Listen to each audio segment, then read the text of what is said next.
Are you considering a customer service job in Singapore but worried about whether their salary can actually support your lifestyle in one of the world's most expensive cities? You're not alone. Thousands of job seekers scroll through listings every day, seeing attractive job titles but feeling confused about what they'll really earn and what their actual working hours will look like. The gap between expectations and reality in customer service roles can be shocking. Some people discover they're working far longer hours than advertised, while others find the pay doesn't match what they were promised during interviews. So what's the real story behind customer service salaries and duty hours in Singapore? Let me break down everything you need to know before you accept that offer letter.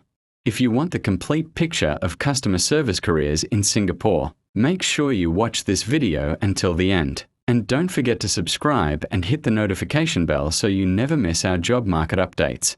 Let's start with the question everyone wants answered first. What do customer service professionals actually earn in Singapore? The reality is more nuanced than a single number can capture. Entry-level customer service officers typically earn between 2,200 to 2,800 Singapore dollars per month. This is your baseline if you're just starting out with minimal experience and basic qualifications. However, this range can shift significantly based on several factors that many people overlook when job hunting.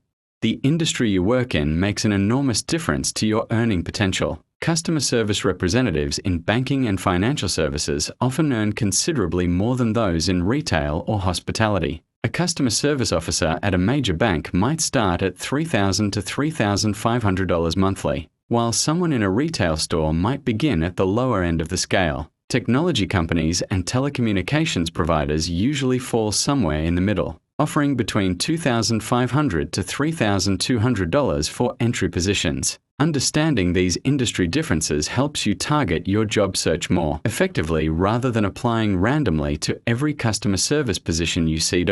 Experience dramatically affects your salary trajectory in customer service roles. After 2 to 3 years in the field, you can expect your monthly income to rise to anywhere between $3,000 to $4,000, assuming you've developed strong problem-solving skills and maintained good performance records. Senior customer service executives with 5 or more years of experience, especially those who've handled complex client accounts or specialized in technical support, can command salaries ranging from $4,500 to $6,000 monthly. Some team leaders and customer service supervisors earn even more, with packages reaching $7,000 or higher when you include performance bonuses and allowances. Speaking of bonuses, this is where many job seekers get confused during salary negotiations. Your base salary is just one component of your total compensation package. Many companies in Singapore offer annual bonuses equivalent to 1 or 2 months of salary, though this depends entirely on company performance and your individual contributions. Some organizations provide quarterly performance incentives, while others offer commission structures if you're in sales-related customer service roles. Transportation allowances, meal subsidies, and mobile phone reimbursements can add another $200 to $500 to your monthly take-home pay. When comparing job offers, you need to calculate the total annual package, not just the base monthly figure, to understand which opportunity truly offers better compensation. Now let's tackle the equally important question of working hours. Because your hourly rate matters just as much as your monthly salary. The standard working arrangement for customer service roles in Singapore follows the typical 44-hour work week, which usually translates to 8.8 hours per day across a 5-day schedule. However, the customer service industry operates very differently from standard office jobs, and this is where many new employees feel blindsided during their first few weeks.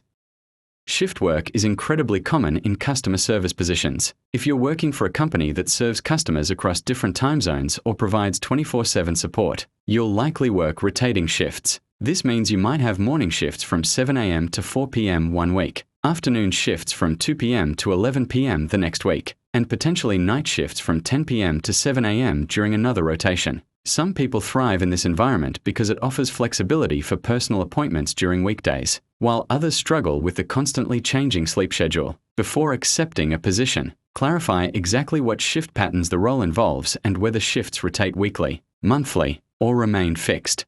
Weekend and public holiday work is another reality in customer service that catches people off guard. Retail customer service roles almost always require weekend availability, and you'll typically work at least 2 to 3 weekends per month. Call centers and support hotlines often operate every single day of the year, meaning you'll work some public holidays. Companies usually compensate for this through either additional pay for weekend and holiday hours or by providing off days during the week instead. Make sure you understand the compensation structure for non-standard working hours before you commit to a role, because working every weekend for the same base salary as someone with weekends off significantly impacts your quality of life. Overtime is prevalent in customer service, though how it's handled varies widely between employers. Some companies are strict about clocking out exactly at your scheduled end time and compensate any overtime at time-and-a-half rates as required by law. Others have more flexible arrangements where occasional late finishes are expected as part of the role, particularly during peak seasons or when handling escalated customer issues. The most problematic situations arise when companies expect regular unpaid overtime, which unfortunately does happen in some organizations. During your interview, ask specific questions about typical overtime requirements and how additional hours are tracked and compensated. This protects you from accepting a role where the advertised salary looks attractive but you're actually working 50 or 60 hours weekly without proper compensation.